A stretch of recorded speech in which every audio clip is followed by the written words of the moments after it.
Hello, स्वागत है आपका फ्री जीके के चैनल पे। मेरा नाम है किरण भाबर। आज के इस वीडियो में हम जम्मू कश्मीर की धारा 370 से संबंधित महत्वपूर्ण जानकारी कवर करेंगे, जो आपके आने वाले सभी एग्जाम के लिए काफ़ी ज़्यादा महत्वपूर्ण है। सारी चीज़ें हम आप लोगों को बहुत ही बारीकी से समझाएंगे। वीडियो को ध्यान से देखेगा, प्रश्न यहाँ से एग्जाम में पूछे जाएंगे। और लास्ट में क्वेश्चन पूछा है मैंने आपसे, जिसका आंसर आपको कमेंट करके बताना है। तो चलिए शुरू करते हैं वीडियो को। देखिए क्वेश्चन नंबर फर्स्ट, निम्नलिखित राज्यों में से किस एकमात्र राज्य का अपना अलग संविधान हुआ करता था? आंसर यहाँ पर सी वाला सही हो जाएगा, जम्मू कश्मीर। आप यहाँ पर मैप में देख सकते हैं, ये मैप है जम्मू कश्मीर का। इसका अपना एक संविधान हुआ करता था अलग से। अब यहाँ पर ध्यान ये दीजिएगा, ये पूरा जो आप मैप देख रहे हैं जम्मू कश्मीर है, लेकिन यहाँ पर आप ध्यान से देखिए तो ये वाला जो पार्ट है, यहाँ पर पाकिस्तान अपना अधिकार जमाता है। POK इस पार्ट को हम कहते हैं। और ये जो वाला पार्ट है ये है अक्साई चीन, यहाँ पर चाइना अपना अधिकार जमाता है। ठीक है। अभी जो भारत सरकार ने आपने देखा सुना होगा ना कि 2 केंद्र शासित बनाए हैं, तो ये है लद्दाख और ये है जम्मू कश्मीर। ठीक है। अब इसे 2 यहाँ पर केंद्र शासित बना दिए गए। पहले ये राज्य हुआ करता था। ये सारी चीज़ें हम आगे कवर करने वाले हैं, लेकिन ध्यान दीजिएगा पाकिस्तान यहाँ पर अपना अधिकार जमाता है और यहाँ पर चाइना। ठीक है। तो देखिए इसके पीछे स्टोरी क्या है, थोड़ा सा ये भी हम समझ लेते हैं। 1947 के समय जम्मू कश्मीर कैसा था और क्या ऐसा हुआ था कि ये जो पार्ट आप देख रहे हैं POK वाला, ये पाकिस्तान के अंडर में कैसे गया। देखिए 1947 की बात है। भारत को ब्रिटिश शासन से आज़ादी मिलने के बाद जम्मू और कश्मीर के पास नए भारत और पाकिस्तान में से किसी एक में शामिल होने का या स्वतंत्र रहने का विकल्प दिया गया था। ब्रिटिश शासन ने क्या किया था, इनकी आदत थी फूट डालो राज करो। ठीक है। यहाँ पर भी इन्होंने यही करने की कोशिश की। जो देसी रियासतें थी उनको इन्होंने ऑप्शन दिया था, या तो भारत देश में शामिल हो जाए या फिर आप पाकिस्तान में शामिल हो जाए। ठीक है। या फिर आप स्वतंत्र रह करके अपने आप को एक अलग देश घोषित भी कर सकते हैं। ठीक है। यही जम्मू कश्मीर के साथ यहाँ पर ये जो यहाँ के राजा थे हरि सिंह, एक्चुअली वो क्या हिंदू थे और जो प्रजा थी वो मुस्लिम थी। आपको पता है भारत और पाक अलग हुए क्यों थे? क्योंकि धर्म के आधार पर ही ये अलग हुए थे। ठीक है। तो प्रॉब्लम यही थी, यहाँ के जो राजा थे हरि सिंह, वो डिसाइड नहीं कर पा रहे थे कि भारत में जाकर शामिल हो जाऊँ मैं या फिर पाकिस्तान में। लेकिन इनका मन एक तरफ से ये भी कर रहा था कि मैं कहीं शामिल ना हो करके अपने आप को स्वतंत्र देश घोषित कर दूँ। देखिए कोई भी देश अपने आप को स्वतंत्र घोषित कब कर सकता है? जब उसके पास पावरफुल सेना हो। पावरफुल अगर सेना नहीं है तो कोई भी आक्रमण करेगा और जो पार्ट है जो स्वतंत्र रहना चाहता है, वो जो भी देसी रियासत है, उसको कोई भी अपने में मिला लेगा। तो यहाँ पर भी यही प्रॉब्लम हुई।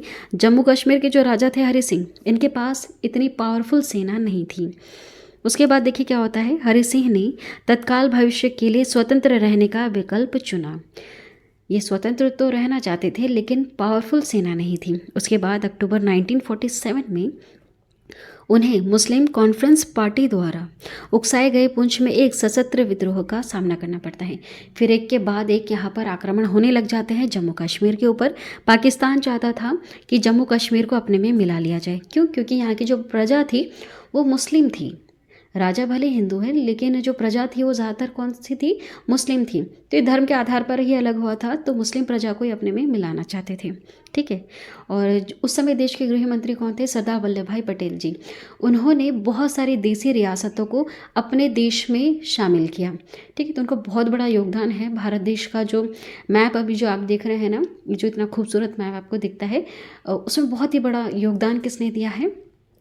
सरदार वल्लभ भाई पटेल जी, इन्होंने। ठीक है। अगर ये देसी रियासतों को देश में नहीं मिला पाते या फिर कुछ ऐसा होता है कि पाकिस्तान अपने अंडर में ले लेता, तो भारत देश का नक्शा आज थोड़ा सा अलग आपको देखने के लिए मिलता। ठीक है।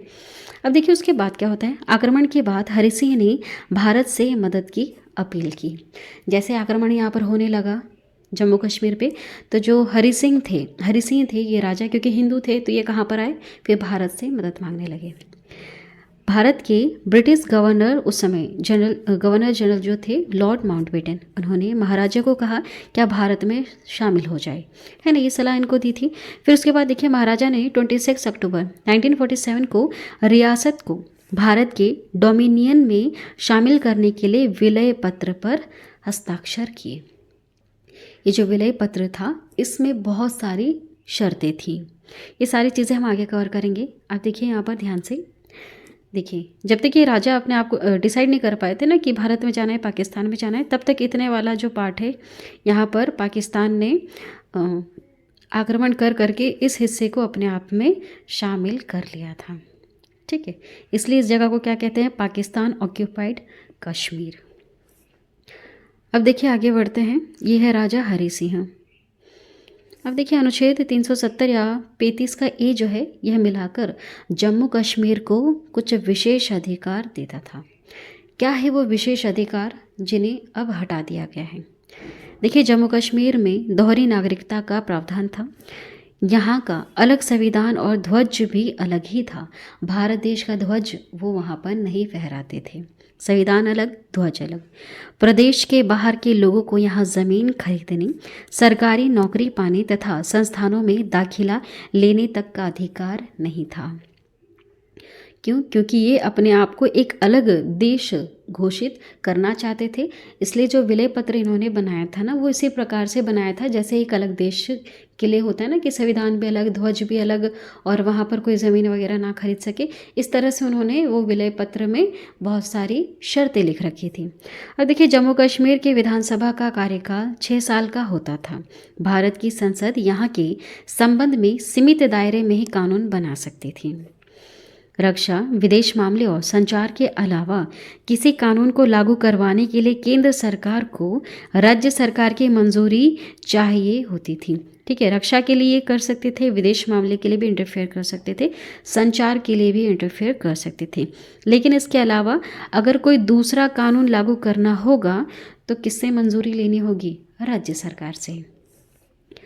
अब देखिए और क्या था, कुछ विशेष अधिकार कि जम्मू कश्मीर की कोई महिला, ध्यान दीजिएगा, यदि कोई महिला यदि भारत की किसी अन्य राज्य के व्यक्ति से शादी करती है तो उस महिला की जम्मू कश्मीर की नागरिकता खत्म हो जाती है। यदि कोई कश्मीरी महिला पाकिस्तान की किसी व्यक्ति से शादी करती है तो उसके पति को भी जम्मू कश्मीर की नागरिकता मिल जाती थी।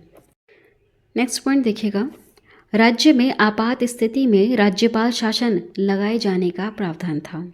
सूचना का अधिकार, शिक्षा का अधिकार और आईपीसी लागू यहाँ पर नहीं होती थी। जो भारत देश के अन्य राज्यों में ये चीज़ें जब लागू होती थी तो जम्मू कश्मीर में इसको लागू नहीं किया जाता था। लागू भी करना है तो पहले किसकी परमिशन लेनी होगी? राज्य सरकार की। यहाँ पर क्या चलता था? यहाँ पर रणवीर दंड संहिता लागू हुआ करती थी। देखिए, बाहरी राज्यों का व्यक्ति न तो मतदान कर सकता थे और न ही चुनाव में उम्मीदवार वह बन सकता था। जैसे अभी भारत देश में लोकसभा के चुनाव हो रहे हैं तो यहाँ पर उम्मीदवार भारत देश के किसी भी कोने से कहीं पर भी जाके खड़ा हो सकता था और चुनाव जीत सकता था। लेकिन जब तक ये हटा नहीं था ना अनुच्छेद 370, तब तक वहाँ पर कोई भी वो कश्मीर से अलग व्यक्ति वहाँ पर जाकर उम्मीदवार नहीं बन सकता था। देखिए, सुप्रीम कोर्ट के फैसले मान्य नहीं होते थे। सुप्रीम कोर्ट के फैसले भी यहाँ पर मान्य नहीं होते थे। अनुच्छेद 35 का ए क्या है? हमने देख लिया 370 क्या विशेषता देता है। अब ये जो 35 का ए है, ये क्या विशेष व्यवस्था देता है? देखिए, अनुच्छेद 35 का जो ए है वह विशेष व्यवस्था थी जो राज्य के मूल निवासियों, परमानेंट रेसिडेंट को विशेष अधिकार देती थी। इस अनुच्छेद को मई 1954 में विशेष स्थिति में दिए गए भारत के राष्ट्रपति के आदेश से जोड़ा गया था। अब देखिए 35 का जो ए है, यह भी उसी विवाद, ये जो विवाद वाला विवादित आर्टिकल है ना 370 वाला, इसका हिस्सा हुआ करता था, जिसके जरिए जम्मू कश्मीर को विशेष राज्य का दर्जा दिया गया था। तो क्या हटा दिया गया? अनुच्छेद 370 हटा दिया गया और 35 का ए हटा दिया गया। अब ध्यान दीजिएगा, अनुच्छेद 370 पूरी तरह से नहीं हटा है, तो कौन सा पार्ट हटा है और कौन सा पार्ट नहीं हटा है, इसे भी हम यहाँ पर आप कवर करेंगे। देखिए, उसे हम आगे कवर करेंगे। पहले यहाँ पर और चीज़ें कवर कर लेते हैं। जम्मू कश्मीर राज्य पुनर्गठन अधिनियम 2019। अब देखिए, राज्यसभा ने 5 अगस्त को एवं लोकसभा में 6 अगस्त 2019 को जम्मू कश्मीर राज्य पुनर्गठन अधिनियम की स्वीकृति दी। इसके अनुसार क्या था? जम्मू कश्मीर के अब 2 हिस्से होंगे, एक जम्मू कश्मीर, दूसरा लद्दाख। ठीक। अब देखिए, जम्मू कश्मीर का अनुच्छेद 239A के तहत पुदुचेरी के समान विधानसभा के साथ संघ राज्य क्षेत्र बनाया जाएगा। विधानसभा तो है ही, पुदुचेरी की विधानसभा भी है, लेकिन वो एक केंद्र शासित प्रदेश भी है। ठीक, इसी तरह से जम्मू कश्मीर के साथ किया गया। लद्दाख को विधानसभा के बिना संघ राज्य क्षेत्र बनाया गया। जम्मू कश्मीर में तो है विधानसभा, ये एक केंद्र शासित प्रदेश भी है, विधानसभा भी है, लेकिन जो लद्दाख है इसमें विधानसभा नहीं है, इसको सिर्फ एक संघ राज्य क्षेत्र बनाया गया, केंद्र शासित प्रदेश इसको बनाया गया। ठीक है, ध्यान दीजिएगा। जम्मू कश्मीर के राज्यसभा में 4 सीटें, लोकसभा में 5 सीटें और विधानसभा में 114 सीटें होंगी। विधानसभा में उपराज्यपाल 2 महिला सदस्यों का मनोनयन भी कर सकता है। ठीक है, इस तरह से कुछ प्रावधान है। अब देखिए, अनुसूचित जाति और अनुसूचित जनजाति के लोगों को लोकसभा एवं विधानसभा सीटों के निर्वाचन में आरक्षण मिलेगा। पहले अनुसूचित जनजाति के लोगों को नहीं मिला करता था। ठीक है, लेकिन अब मिलेगा। दोहरी नागरिकता, अलग संविधान और अलग ध्वज का जो प्रावधान है वो पूरी तरह से समाप्त हो जाएगा। तिरंगे और राष्ट्र प्रतीकों का अपमान अब अपराध माना जाएगा। पहले क्या होता था, हमारे देश का जो तिरंगा है या फिर जो भी हमारे राष्ट्र प्रतीक हैं उनका वहाँ पर अपमान किया करते थे। ठीक है, क्योंकि उनकी सोच वैसी ही थी, वो स्वतंत्र रहना चाहते थे। शुरू से ही वहाँ के जो हरि सिंह राजा थे वो भी यही चाहते थे, स्वतंत्र रहना। लेकिन पाकिस्तान ने जो उनके साथ किया, उनके ऊपर जितना वो क्रूर तरीके से आक्रमण करते चले गए, तो डर के मारे उन्होंने भारत देश के साथ एक विलय पत्र पर हस्ताक्षर कर दिया। ठीक, तो वहाँ की जो प्रजा थी मुस्लिम प्रजा थी, ठीक है, तो वो चाहती थी पाकिस्तान में मिलना। तो इसी वजह से आप देख सकते हैं कि लंबे समय तक वहाँ पर इस चीज़ का वो विरोध करते रहे। देश के तिरंगे का भी वहाँ पर विरोध होता रहा, राष्ट्र प्रतीक है उनका भी विरोध होता रहा, हमारे देश का संविधान का वहाँ पर वो विरोध करते रहे। ठीक है, अब देखिए आगे बढ़ते हैं। देश का कोई भी नागरिक यहाँ संपत्ति खरीद सकेगा, अब व्यापार कर सकता है और नौकरी भी पा सकता है। पहले ऐसा कुछ नहीं होता था। ठीक है, वैष्णो देवी मंदिर अगर आप कभी घूमने गए हैं तो बस आप घूम फिर करके वहाँ से आ सकते थे, लेकिन संपत्ति नहीं खरीद सकते थे, व्यापार नहीं कर सकते थे। कोई भी आप वहाँ पर व्यापार करना चाहें ना, आप बाहरी हैं वहाँ के लिए, तो आप व्यापार तक नहीं कर सकते हैं। आप वहाँ पर नौकरी भी नहीं कर सकते थे। अभी भी अगर कोई जा रहा है तो आपने देखा होगा न्यूज़ में कि वहाँ पर अभी भी टारगेट किलिंग चल रही है ना, बाहर से आए हुए लोगों को अभी भी वहाँ पर मार दिया जाता है। ठीक है, तो ये चीज़ें धीरे धीरे समाप्त होगी, एकदम से नहीं होगा, कुछ साल लग सकते हैं। और वहाँ पर जितना भी कड़ा कानून लागू किया जाएगा ना, तो धीरे धीरे ये चीज़ें कंट्रोल में आ जाएंगी। और देखिए, जम्मू कश्मीर व लद्दाख में अब उपराज्यपाल का पद होगा। राज्य की पुलिस केंद्र के अधिकार क्षेत्र में अब आ जाएगी। जम्मू कश्मीर कैडर के IPS और IAS अधिकारी UT कैडर के अधिकारी हो जाएंगे। उसके बाद देखिएगा, किसी अन्य राज्य के व्यक्ति से शादी के बाद जम्मू कश्मीर की महिला के अधिकारों व नागरिकता पर कोई भी प्रभाव नहीं पड़ेगा। पहले भारत देश के किसी भी राज्य के व्यक्ति से अगर ये शादी कर लेती थी वहाँ की महिला, तो उसकी नागरिकता भी समाप्त हो जाती थी, है ना। और देखिए, पाकिस्तानी नागरिकों को मिला विशेष अधिकार यहाँ पर समाप्त कर दिया गया।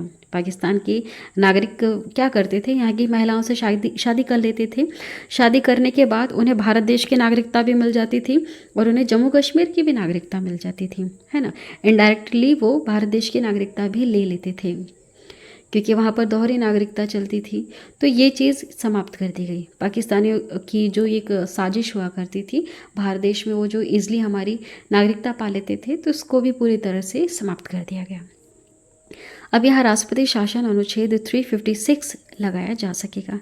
अच्छा, अनुच्छेद 356 क्या है, देखिए।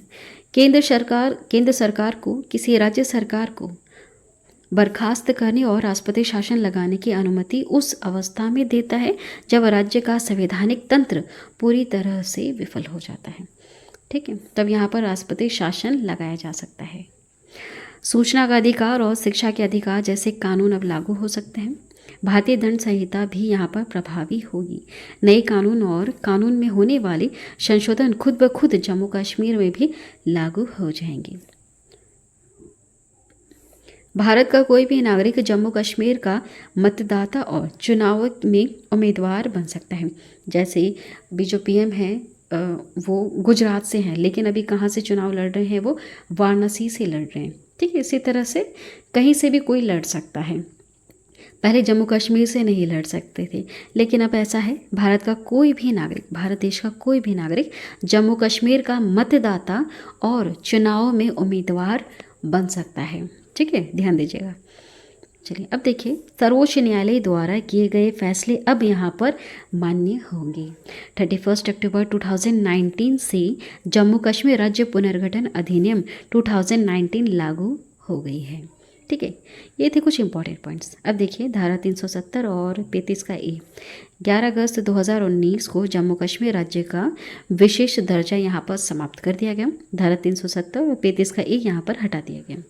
जम्मू कश्मीर राज्य 2 केंद्र शासित प्रदेश जम्मू कश्मीर एवं लद्दाख रूप में 31 अक्टूबर 2019 को अस्तित्व में आता है।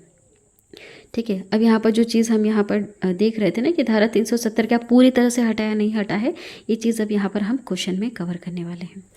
देखिए, जम्मू कश्मीर पुनर्गठन बिल को संसद में किस दिन पेश किया गया था? क्या होगा आंसर बताइए। ये चीज़ हमने यहाँ पर कवर की थी अभी शुरू में। देखिए याद रखिएगा, 5 अगस्त 2019 को जम्मू कश्मीर पुनर्गठन बिल को संसद में किस दिन पेश किया गया? 5 अगस्त 2019 को। हमने ऊपर एक पॉइंट कवर किया था, राज्यसभा ने 5 अगस्त को और लोकसभा ने 6 अगस्त 2019 को जम्मू कश्मीर राज्य पुनर्गठन अधिनियम की स्वीकृति दी थी। ठीक है, तो संसद में पहली बार कहाँ लेकर आए थे? राज्यसभा में लाए थे 5 अगस्त को, और लोकसभा में कब लाए थे? 6 अगस्त को। ठीक है, डेट को थोड़ा सा ध्यान दीजिएगा। और सन की हम बात करें तो 2019। आगे बढ़ते हैं। भारतीय संविधान के अनुच्छेद 370 प्रदान करता है, क्या प्रदान करता है? अनुच्छेद 370, तो ये जम्मू कश्मीर राज्य को विशेष दर्जा देता है। जम्मू कश्मीर राज्य को विशेष दर्जा देता है। और देखिए, किस अनुच्छेद के अंतर्गत जम्मू और कश्मीर को भारतीय संविधान द्वारा विशेष स्थिति प्रदान की गई थी, है ना। क्वेश्चन वैसे ही है, घुमा फिरा के पूछा गया है, तो आंसर सी से हो जाएगा, अनुच्छेद 370। अब देखिए, संविधान की धारा 370 किस राज्य पर लागू होती थी? तो जम्मू कश्मीर पर लागू होती थी। अगला सवाल है, जम्मू कश्मीर से अनुच्छेद 370 हटने के बाद भी अनुच्छेद 370 का कौन सा खंड लागू रहेगा? तो वो है खंड पहला। ठीक है, अनुच्छेद 370 पूरी तरह से समाप्त नहीं हुआ है, ध्यान दीजिएगा, पूरी तरह से समाप्त नहीं हुआ है। यही चीज़ हमें यहाँ पर अच्छी तरह से समझनी होगी। बाकी चीज़ें तो हमने यहाँ पर क्लियर कर ली कि अनुच्छेद 370 और 35 का एक क्या विशेष अधिकार देता था, और हटने के बाद क्या विशेष अधिकार, अब मतलब कि अब किस तरह के अधिकार हैं, वो चीज़ें हमने कवर कर ली, है ना। देखिए, संविधान विशेषज्ञ द्वारा कहा गया है कि प्रस्ताव में अनुच्छेद 370 को पूरी तरह से नहीं हटाया गया। अनुच्छेद 370 3 भागों में बटा हुआ है। जम्मू कश्मीर के बारे में अस्थायी प्रावधान है, जिसको या तो बदला जा सकता है या फिर हटाया जा सकता है। 370 का ए बाकायदा अभी भी कायम है, सिर्फ 370 का 2 और 3 को हटाया गया है। ध्यान दीजिएगा, 370 का ए बाकायदा कायम है अभी भी, 370 का 2, 3 हटाया जा चुका है। देखिए, 370 का जो पहला है, इसके प्रावधान के मुताबिक जम्मू और कश्मीर की सरकार से सलाह करके राष्ट्रपति आदेश द्वारा संविधान के विभिन्न अनुच्छेदों को जम्मू और कश्मीर पर लागू कर सकता है। ठीक है, तो ये तो काफ़ी महत्वपूर्ण है। अनुच्छेद 370 का पहला ए तो हटा ही नहीं सकते ना, अगर ये भी हटा दिया जाएगा तो हमारे देश का संविधान उस पर लागू ही नहीं हो पाएगा। ठीक है, समझ रहे हैं आप इस चीज़ को। 370 का ये क्या कहता है? पहला वाला, इस प्रावधान के मुताबिक जम्मू और कश्मीर की सरकार से सलाह करके राष्ट्रपति आदेश द्वारा संविधान के विभिन्न अनुच्छेदों को जम्मू और कश्मीर पर लागू कर सकते हैं। चलिए अब आगे बढ़ते हैं। जम्मू कश्मीर को विशेष राज्य का दर्जा देने वाले अनुच्छेद 370 के प्रावधानों को कब समाप्त किया गया? याद रखिएगा, 5 अगस्त 2019 को, है ना, डेट याद रखिएगा, 5 अगस्त 2019 को। चलिए लास्ट वाला क्वेश्चन आपके लिए, बताइए, थोड़ा सा डिटेल में बताइएगा। क्वेश्चन है, जम्मू कश्मीर से अनुच्छेद 370 हटने के बाद भी अनुच्छेद 370 का कौन सा खंड लागू रहेगा और क्यों लागू रहेगा, उसमें ऐसा क्या लिखा है, क्यों लागू रहेगा, उसमें ऐसा क्या लिखा है, थोड़ा सा आप ज़रूर डिटेल में बताइएगा। ठीक, चलो आज की वीडियो में इतना ही। आई होप यह वीडियो आपको पसंद आई होगी। पसंद आई है तो चैनल को अभी सब्सक्राइब कर लेना और बेल नोटिफिकेशन आइकन पर ऑल प्रेस ज़रूर कर देना। जितने भी क्वेश्चन हमने यहाँ पर कवर किए हैं ये सारे काफ़ी ज़्यादा इंपॉर्टेंट है और एग्ज़ाम में ज़रूर पूछे जाएंगे। वीडियो को लास्ट तक देखने के लिए थैंक यू सो मच।